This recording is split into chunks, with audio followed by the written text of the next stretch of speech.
हरे कृष्ण। मेरा कौन है, आज इस टॉपिक पे चर्चा करेंगे। फर्स्ट पार्ट श्री कृष्ण कथा में सभी भक्तों का स्वागत है। 4 जून 2023।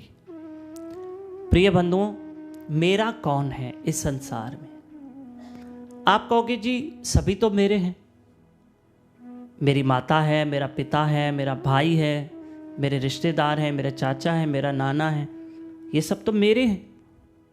हाँ बिल्कुल आपके हैं। मैं भी कहता हूँ ये मेरी माँ है, ये मेरी है। मैं कहता हूँ ये मेरे पिता हैं, मैं भी कहता हूँ, बिल्कुल कहता हूँ, आप भी कहते हो, और गलत भी नहीं है ये,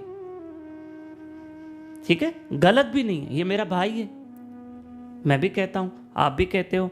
ये मेरी बहन है, ये मेरे चाचा लगते हैं, ये मेरे चाचा हैं, ये मेरे मामा हैं। हाँ ये हमारे हैं, बिल्कुल हमारे हैं।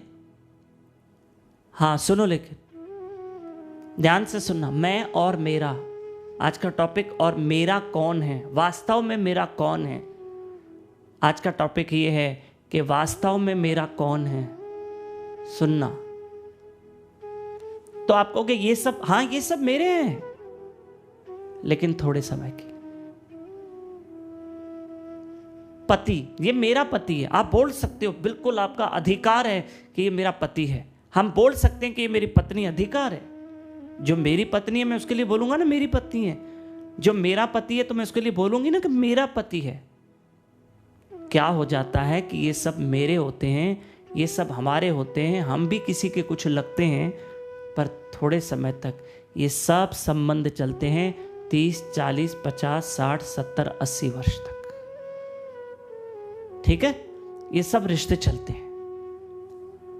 पक्का? ये मेरा बेटा है। कब से मेरा बेटा है? जब से मैंने इसको जन्म दिया है। इससे पहले मैं तो जानती भी नहीं थी जब ये पेट में आया कि बेटा होगा कि बेटी होगी।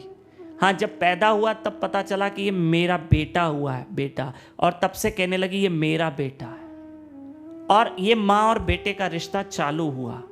कब तक चलेगा कि माँ 100 साल की हो गई, बेटा 70 साल का हो गया, और माँ दुनिया से चली गई, तो माँ और बेटे का 70 साल का रिश्ता था। क्योंकि माँ ने जब जन्म दिया माँ 30 साल की थी, और बच्चे को जब जन्म दिया माँ ने तब माँ 30 साल की थी, और बच्चा तो तब पैदा हुआ, तब रिश्ता चालू हुआ ना जब माँ 30 साल की थी। और जब मृत्यु हुई 100 साल में, तो 70 साल रिश्ता चला। इस रिश्ते की एक लिमिट थी। ये मेरा पति है, ये मेरी पत्नी है, तो पत्नी जब तक जीवित है, पत्नी जब तक जीवित है तब तक पत्नी है। वो 50, 60, 70 वर्ष जब तक चले, जब तक चले। और मैं कभी कभी देखता हूं ये दुनिया, देखो आप देखो, एक एक करके चलते जा रहे हैं सब। आप न्यूज़पेपर पढ़ो, आजकल तो मोबाइल का ज़माना है और मोबाइल पे मैसेज आ जाते हैं। कभी कभी तो सुबह में मोबाइल ग्रुप खोलते हैं, हम चेक करते हैं, चैट खोलते हैं। ऐसे मोबाइल मैंने ली, मेरे सामने कोई मोबाइल है, मैंने मान लो, और मैंने मोबाइल में ऐसे चेक किया, ऐसे बैठ के सुबह कि हाँ, अरे, फिर फोटो जूम करके देखते, अरे इस व्यक्ति की डेथ हो गई, मैं तो इसको जानती हूं, मैं तो इसको जानता हूं, ये वही है। अरे जूम करो, तो फोटो को जूम कर देते, अरे हाँ ये वही है, सुनो जी यहां आइए, ये देखो इसकी फलाने व्यक्ति की डेथ हो गई। पति भी कहता, अरे हाँ, कैसी दुनिया है, कैसे लोग जा रहे हैं। फंक हो जाते हैं हम, हैरान हो जाते हैं कि अरे ये कल तक ठीक था, अरे इसका फोटो आ गया, ऊपर से लिखा है श्रद्धांजलि, ये कैसे हो गया। तुरंत कभी कभी विश्वास नहीं होता ये सुन के, किसी और अपने नजदीक वाले को फोन लगाते हैं, अरे भाई ये फलाना व्यक्ति। हाँ सामने वाला भी कहता है ही इज नो मोर। अरे सदमा लगता है, ये तो अपना ही था।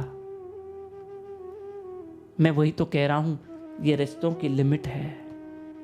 और जो एक रिश्ता चलता है जो अनलिमिटेड होता है, वो हमारा ईश्वर के साथ रिश्ता होता है। वो ईश्वर था, है और रहेगा। हम पता नहीं कब से, हमारे कितने जन्म हुए हैं, भले हमने ईश्वर को नहीं पहचाना, लेकिन हमारा ईश्वर से संबंध तब भी था। आज भी अगर कोई कौवा काँव काँव कर रहा है तो उस कौवे का संबंध भी मेरे गोविंद से है, क्योंकि कृष्ण ने गीता में कहा है सारे जीव आत्माएं मेरा अंश है। ये कोई कोयल है, कोई चिड़िया है, कोई चींटी है, कोई हाथी है, इन सबों का संबंध भगवान से है, हमारा भी है, और हमारा संबंध था, है और रहेगा। कल इस विषय पे फिर चर्चा करूंगा। हरे कृष्ण।